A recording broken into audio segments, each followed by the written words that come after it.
YouTube, what's going on, and welcome back into the channel. I hope y'all are having a killer day so far, and in today's video we're doing a full complete guide to every single piece of tier 1 equipment in Phasmophobia. We're going to be discussing their pros and cons, and as to why there's actually some tier 1 equipment that is preferred over their tier 2 and tier 3 variants respectively. So I hope y'all gained some knowledge from this video, and I hope y'all learned something from this video. If you do, make sure you drop a comment down below, as well as a like if you actually truly enjoyed the video. And of course, don't forget that subscribe button as well. It's right down there. Don't hurt nobody. Go ahead and click that if you truly enjoy the content that you're watching. And if you're looking for a very specific piece of equipment, I'm going to have timestamps down below in the description, as well in the very bottom of the video, for you to go through and kind of navigate to whatever piece of equipment you're looking for. Let's dive in. All right, y'all, we're kicking it off, going from left to right, top to bottom, at this image here you see in front of you. We're going to be starting off with the D.O.T.S projector tier 1. The tier 1 D.O.T.S projector is a handheld flashlight that essentially produces and emits green dots in a grid form pattern right in front of you, whether it be on the wall or the ground. And what you're looking for is essentially a hollowed out kind of ghost figure walking through this D.O.T.S projector. And if you see that, that is going to be your D.O.T.S evidence in your journal. Make sure you check that off. If you don't, you may forget, and you could be confused as to what ghost you actually have. Now, this pen is not only handheld, but you can also place it on any object or on the ground, such as sinks, boxes, tables, anything, you name it. You can place this pen down, but it will act as if it was a real pen. So if you just kind of place it on the edge of the table, it may fall. So make sure you put it on a solid surface, preferably above chest level. So something like maybe a table or something of that nature. So that way you kind of get that full grid pattern going from top to bottom and where it's not cut off by the ground. All right, y'all, on to the next piece of equipment. We have the EMF reader. The EMF reader has a chance of emitting 5 different EMFs, technically 4, but it's going to be 1 through 5. Now, EMF 1 is just your standard reading that you will have once you turn on your EMF reader. It doesn't mean anything at all. It just shows you that the EMF reader is turned on. Again, EMF 1 means nothing. Now, on to EMF 2.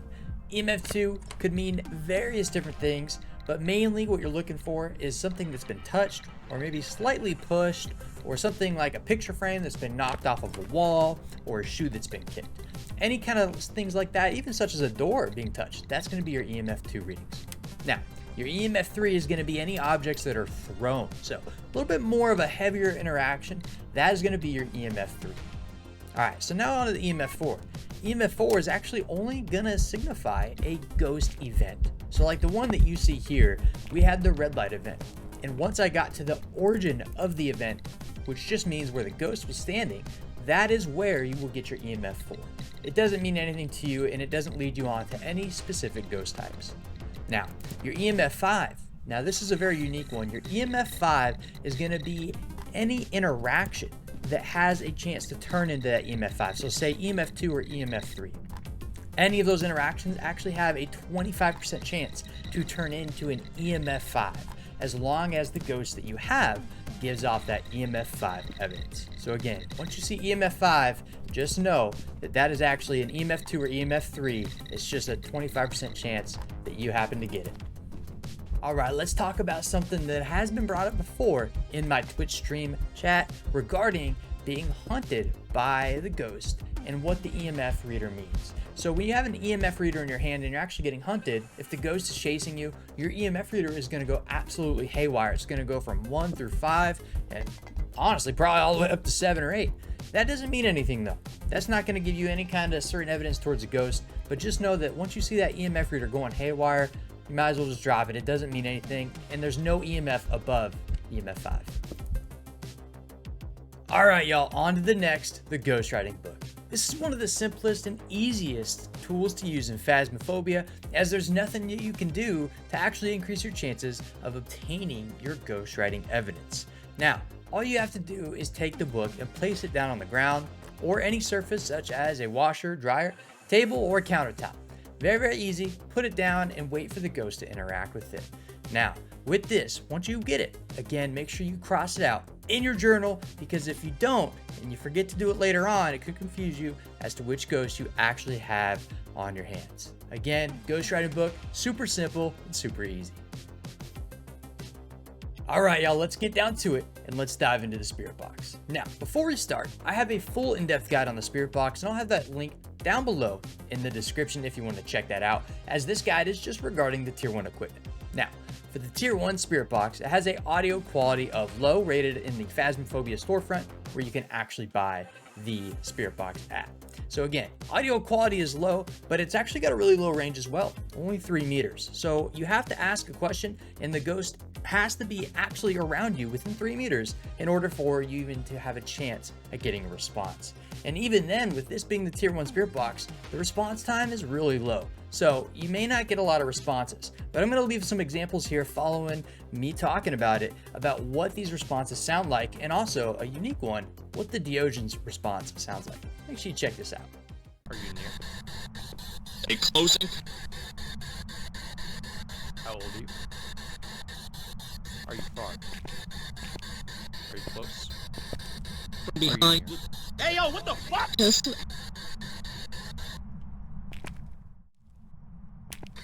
you close?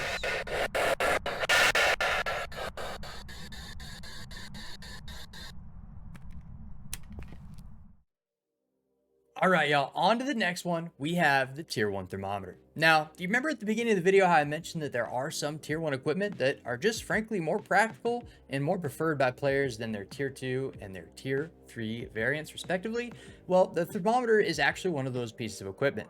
And the reason why is because you essentially just set it and forget it. Now, what I mean by that is you take your thermometer, and once you've located your ghost room, set your thermometer down within your ghost room, just walk away and continue about your investigation. Go back to the truck and get more items or whatever you need, and come back and check the temperature. Now, it will be slow, but it's more practical in the sense that you don't need to walk around with it like you do the tier 2 and tier 3 variant of the thermometer and constantly check the temperature of the room to try and get that freezing, right? That little red meter, if it is a freezing temperature ghost, it's going to drop down below 0. And if it's not, it's going to hover right above 0. And that's where the tier 1 thermometer actually has a lot of advantages. So check this one out. And I have a few examples here for you, but I recommend you use this one over the tier 2 or the tier 3 thermometer. All right, y'all, we're on to the next one, and this is the tier 1 glow stick. So this is what's going to give you your ultraviolet evidence. It has a 60-second duration from the time that you crack it open, and then from there you can actually reutilize it. Just pick it up and crack it open again, or in the game's animation, it's going to just have you shake up that glow stick again, and you'll be ready to use it, right? So then it has also a 10-second charge time. And what that 10-second charge time refers to is how long it actually takes from the moment you let it hit a fingerprint on the door or a footprint on the floor. That kind of rhymed. That's weird. From the time that glow stick hits the door and actually starts illuminating that fingerprint, you have to wait 10 full seconds with that glow stick in your hand in order for that fingerprint to actually linger around on the door long enough for you to get a photo of it. And that's key because that's actually monetary value in your photo log when you get fingerprints. Now, it is the cheapest, but at least it's something, and it's better than actually kind of walking around and not getting any photos at all. But besides the point, that is your UV glow stick. Very, very simple to use. Make sure you shine it on the door as well as the floor to get those footprints, which I have examples here playing for you.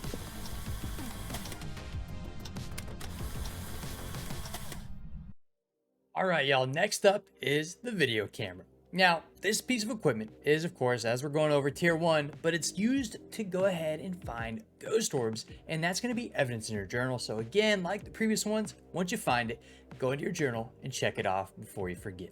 So the tier 1 video camera is the lowest quality. Of course, it's tier 1. So it's going to have a very small screen. What I just do with it is honestly, I just kind of get my face in my computer screen and I look for those ghost orbs, because let's be honest, those things are hard to find on the tier 1 video camera. So when looking for them, ensure that you're in night vision mode. And also, as a side note, with the storefront information that you actually find when you go to purchase the video camera, you also notice that it says knockdown chance is high. And what that refers to is if you have a tripod or not, which we'll get into a little bit further down in the guide once we get to our tripods, because that's what they're for, to reduce that knockdown chance. So with the tier 1 video camera, make sure you're in the ghost room, make sure the lights are off in the ghost room, and ensure that your night vision is on, and go ahead and look through that video camera onto that green LCD lens and just try and find those ghost orbs. Very straightforward, very simple. one of the easiest tools in Phasmophobia, hands down. All right, y'all, now that all of our main evidence finding equipment is knocked out and out of the way, let's go ahead and dive into some other miscellaneous equipment and consumables that you can find in the Phasmophobia storefront. So let's talk about the Crucifix. The Tier 1 Crucifix has a range of 3 meters, which isn't much, but the worst part about it is that it only has one use. So once that Crucifix gets burnt up by the ghost that's hunting you, that's it, it's done for. You have to go get another one. It's not like the Tier 2 Crucifix where you have 2 uses on one Crucifix. So the Tier 1 Crucifix, if you bring in all your Crucifixes, which is only 2, you're only gonna have 2 chances to actually save yourself from a hunt. And that's not good. So definitely recommend getting this thing upgraded to Tier 2 as fast as possible. Now, this is a consumable item, which means once it's used, it's not, you have to go buy another one. It's gone. It's not like the Spirit Box where if you bring the Spirit Box in the match and you actually win and you get the ghost right, you still have that Spirit Box, right? This is a consumable item. So even if you win the match, if you used it, you have to go and buy another one. So keep that in mind. You will run through these as well as other consumables like Smudge Sticks quite often.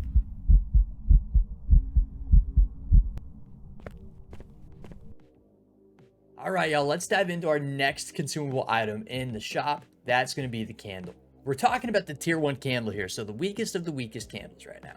This candle has a range of 2 meters, which is actually the same as all of the candles of the tiers. So Tier 2 and Tier 3, they all have a 2 meter range, referring to the light that actually emits out from the center of the candle up until where it gets dark in the room that you're in. Now, the Tier 1 candle has a duration of 3 minutes. So not the greatest, not the best, but it's something, and it will last you a decent amount of time while you're in your investigation area. Now, the Tier 1 candle actually offers a 33% sanity reduction rate as long as you are standing within the 2 meter radius of this candle. So this is actually pretty useful, especially if you're trying to play on Nightmare or Insanity and you're trying to play in the dark and not really have too much lights on. Say you're testing for a certain ghost like a mare, increased activity in the darkness, right? This is where this would come into handy, but keep this in mind as well. Just a little tip for y'all, right? This is the Onryo's worst enemy, the candle. Each tier of them, it doesn't matter, because the Onryo actually will use the candle as a crucifix. And when it comes to the Onryo, that's actually extended out to 4 meters. 4 meters. That is the essential crucifix range for the Onryo here. So instead of blowing out a crucifix, if you have a lit candle around, the Onryo will blow it out and it's actually going to go up to 4 meters. So to use the candle, ensure that you actually have a lighter or some form of light, which we'll get into later on in the guide. In this case, we're talking about Tier 1, right? Make sure you have some matches in your inventory or else you will not be able to actually light this candle. Now, the matches, they don't last that long. I mean, they got a lot of them in the box, but they only last a few seconds. So use them wisely, especially only if you're bringing in 1 match box into your investigation area. All right, y'all, let's go ahead and dive into our next piece of equipment, the flashlight. And we're talking the Tier 1 flashlight here. Now, this has a spotlight rated as narrow in the Phasmophobia storefront shop on the information page. Very, very narrow cone. It's not going to give you much as far as your peripheral vision. It's not going to light up much. And it's not really going to go that far either. Now, very, very low intensity again. Basic here. Use the flashlight to light up the way that where you want to go and whatever you want to see. Turn it on, light it up, but make sure you turn it off during a hunt, or else the ghost will find you and detect it, and it will unfortunately kill you. All right, y'all, we're going to dive into our next piece of equipment, which is going to be our headgear slot. Now, for the Tier 1, it's actually the most useless piece of equipment if you're a big solo player like I am, and you tend to play a lot of Phasmophobia doing solo investigations. And the reason why the Tier 1 is actually pretty useless is because it's a video camera. It does nothing for you. So that's all it is it's just a video camera for your teammates to actually be able to see what you see if they sit in the truck and you have it turned on. So you can turn it on and turn it off while you're in your investigation area to actually turn your camera on. Very, very self-explanatory, but again, if you're a big solo player, this is not going to be a good choice for you. It's going to be pretty useless. So I would save your money if you're buying a lot of these Tier 1 headgears. Alrighty, y'all, on to our next consumable equipment. It's going to be the matches, right? This is our Tier 1 lighter slot. And for the Tier 1, we have a matchbox. We have a matchbox with 10 matches, and each match lasts only 10 seconds. So not that long, so use them wisely, especially only if you're bringing in one matchbox into your investigation area. Now, ensure that you actually have these matches in your inventory when you're trying to use a candle or when you're trying to use a smudge stick. Because if you try to use either of those two items and they're in your inventory, but you don't have any kind of light source, aka matchbox, in your inventory, you're not going to be able to light these things. They're going to be useless to you. And in the event of you having a smudge stick, that could be the last time you play on that match there. So you have to restart if you end up dying because you brought in a smudge stick with no way to light it. I've done it plenty of times. Just don't make that mistake. Could cost you a couple $1,000s in equipment, but matches, very self-explanatory. They're used to light things. Alrighty, y'all, we're moving on to our next piece of consumable gear, and arguably the most important piece of consumable gear that you can bring with you into a match in Phasmophobia. That's going to be your smudge stick. Now, of course, we're dealing with the tier 1 smudge stick, which actually has a range of 3 meters. So only 3 meters, so not far. You definitely want to keep your distance from the ghost before you light this smudge stick. Now, it has a duration of 5 seconds. So the moment that you light that smudge stick and it actually makes contact with the ghost, that ghost will be essentially blind for 5 seconds. It won't be able to actually see anybody, kill anybody, track anybody. You can have flashlights on during that 5 seconds. You could throw a whole party.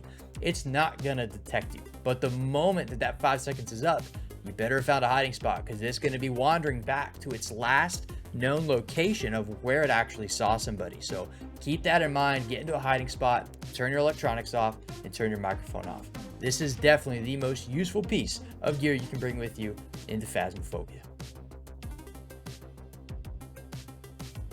All right, y'all, we're moving through this guide. I hope y'all are still with me. If you are, comment down below, Eagle Jr. If you're still here, if you are, I really appreciate you, and I hope you are learning something thus far. But nonetheless, we're moving on to our next piece of equipment, the motion sensor, of course, tier 1. Now, with the tier 2 and tier 3 motion sensor, you can actually, once you place it on the wall, you can click it to change how many motion sensor lights actually protrude out of the motion sensor itself. But on the tier 1, you can't do that. It's only got 2 settings, off and on. So once you place it on the wall, you can click it, turn it off, and click it again to turn it on, but there's only gonna be one light that sticks out. Now, with the motion sensor though, and with all motion sensors, you can actually get the information from them while you're in the truck. So once you place it on the wall or whatever surface you do place it on, just go back to the truck and you'll actually see it on the map like I have here, and you'll see how there's a line that's actually showing you how far that line of the motion sensor is actually covering a doorway or protruding off of a wall. And it'll make an audible sound as well. So it's pretty useful if you don't want to drain your sanity while trying to get, say, the motion sensor side objective. Just sit in the truck and wait for the ghost to actually walk through that motion sensor. Pretty unique and actually really useful tool. Alrighty, y'all, moving on to our next piece of equipment that we're going to be going over today for the tier 1 category is the Parabolic Microphone. Now, this isn't as useful as some other equipment, but it does have some pretty important uses, especially regarding gaining money throughout your match. So periodically throughout your match, what you will be given is a Parabolic Microphone objective. And all you got to do is just aim the Parabolic Microphone, make sure it's turned on, of course, but aim it in the direction of the ghost room. And you're going to hear some whispers, which I'll play some examples here for you shortly, but what that sounds like. And this actually has a range of 20 meters, so pretty far. Definitely, this is going to be more than enough for any match on Tanglewood or any kind of small map.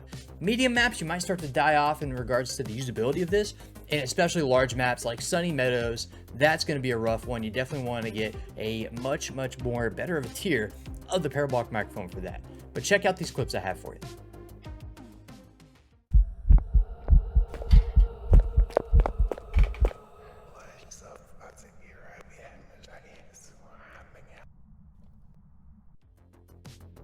Alrighty, y'all, we see the light at the end of the tunnel. We're almost at the end of this guide. Our next equipment up on our tier 1 list is the photo camera. Now, on the information page in the storefront where you can actually buy the photo camera at, it's going to say time between photos high. Now, this is going to be the biggest, probably I'd say, con about the tier 1 photo camera is they did a really good job with making this a very punishable, if you will, offense, or rather something of that nature regarding using the photo camera. It's not really the greatest. It takes really low quality photos, especially when you're trying to get a good phantom photo. If you're trying to look for distortion specifically in the actual photos, it's not going to look that good on this one. It's going to be hard to tell between that and say just your normal photos of the ghost. But it's going to be really hard to even get ghost photos during a hunt because the time between photos with this is so high. But of course, photo camera, pretty self-explanatory. Use it to take photos of salt, of fingerprints, of various different things to gain monetary value in your journal. All right, y'all, up next we have our tier 1 salt. Now, salt is very useful, and I'm talking very useful for gaining photos and filling up empty slots in your photo log to gain monetary value for the match that you're currently playing. But this salt is, of course, tier 1, so it's the weakest. It only has 2 uses per bottle, and in Phasmophobia, you can bring in 3 item slots of salt. So since this only has 2 uses, that's 6 uses total. So make sure, especially if you're playing on like Nightmare or Insanity where the ghost tends to switch rooms a lot, make sure you're being careful about where you're placing the salt, because you could run through all your salt bottles and the ghost keeps switching rooms and it never gives it a chance to walk through the salt. Also keep in mind that with the salt, the Wraith will actually never walk in salt. So if you place a motion sensor over a pile of salt and the motion sensor goes off, but the salt is not stepped in, just rule out a Wraith. Just a slight little tip there, but this is the tier 1 salt. Place it in doorways, place it wherever you think the ghost will walk. Once it walks in that salt, it'll leave an imprint and you can take a photo of it. Alright, y'all, up next, yet another piece of consumable gear that you can bring into the match. We have your Sanity Pills. Now, I would say that this is pretty darn important right there behind the Smudge Stick. Now, you can take up to 4 Sanity Pills into the match with you, but the thing about the tier 1 Sanity Pills is it takes 30 seconds from the time you consume it for the full effect to actually take place. 30 seconds. So make sure you hang around in the truck a little bit, or maybe in the front yard of the investigation area that you're actually working with before you enter the house, because if you walk in too fast, the ghost could still potentially hunt you depending on your sanity. So again, the sanity restoration amount is fully dependent on the game mode difficulty you're playing. So, but with the tier 1 sanity pills that we're going to be taking here, they take 30 seconds to take full effect. Alrighty, y'all, on to our second to last piece of equipment for today's video on the tier 1 equipment for Phasmophobia. We're talking about the sound sensors. Now, this sound sensor for tier 1 has 2 different ranges, which is 5 meters and 10 meters. Now, you can change these ranges on the sound sensor remotely from the truck. Go ahead and click on the arrows that you see on screen here, and that's actually how you change the range of the sound sensor. Now, the sound sensor, it just essentially allows you to more or less find the ghost room a little bit faster, and especially much faster on those larger maps. So if your teammates, say if you're playing with a full lobby and you take all 4 sound sensors in, 1 per person, you put them all down. If somebody puts them all down, once you all meet back up the truck, you just watch the meters go up and listen for these sounds that the ghost could be making, and then from there you can pinpoint the ghost room utilizing that way. But the sound sensors are pretty useful for certain situations, especially on larger maps. Just place it down and you can hear where the ghost is via the truck. Alrighty, y'all, we're on our last piece of equipment for this tier 1 ghost guide, and as we discussed earlier regarding the video camera, we are now talking about the tripod. Now, the tripod is super useful for getting that video camera above surfaces. Say you're in a kitchen in Tanglewood and you need to get that video camera's visibility above the kitchen island and that countertop there. The tripod is perfect for that. Now, the tier 1 tripod is really only useful for that, right? It's only useful for getting the video camera up above those certain surfaces. Now, once you get up to tier 2, you actually obtain rotational control of the tripod. So when you're from the truck and you're actually in the truck, you can actually rotate your video camera from the truck utilizing the tripod on the video camera. On the screen in the truck. It's actually really unique and super useful as well. But it does have a medium knockdown chance. So right in the middle, it's kind of got a little sweet spot. And once we get into the tier 3 equipment, we'll be going over what the tier 3 tripod actually does. And it's really cool, really good benefits with the tier 3 tripod. But nonetheless, place your video camera on your tier 1 video camera or tier 3 video camera if you want on your tripod that's a tier 1, and take it in your investigation area, prop it up so you can get that good height advantage, so you can try and find ghost orbs remotely from the truck, or get the Goryo's infamous dots with nobody in the room. So this is super useful. Make sure you have one in the investigation area with you once you take your video camera in there. All right, last but not least, regarding that knockdown chance, Phasmophobia actually has a game mechanic to where the ghost can knock over your tripod and your video camera and rendering it useless until you place it and prop it back up on the tripod. So when it comes to that knockdown chance, that's what it's referring to, right? So the higher tier of tripod you actually attain, the less of a knockdown chance it actually has, and the less the ghost will actually mess with your video equipment. Alrighty, y'all, that's gonna wrap up our official tier 1 equipment guide for Phasmophobia. We went over everything, the nitty and gritty, from all the way from the video camera to the tripod to salt and to smudge sticks. We did everything. We talked about all the information you need to get in there as a beginner with that tier 1 equipment and find that ghost. So I hope y'all enjoyed. If y'all learned anything from this video, please comment down below what you learned. I would love to know what kind of value you actually obtained from this guide. And if you enjoyed the video, of course, make sure you drop a like, hit that subscribe button if you're feeling frisky, and I hope to see you guys in the next one on our tier 2 equipment guide. Y'all take care.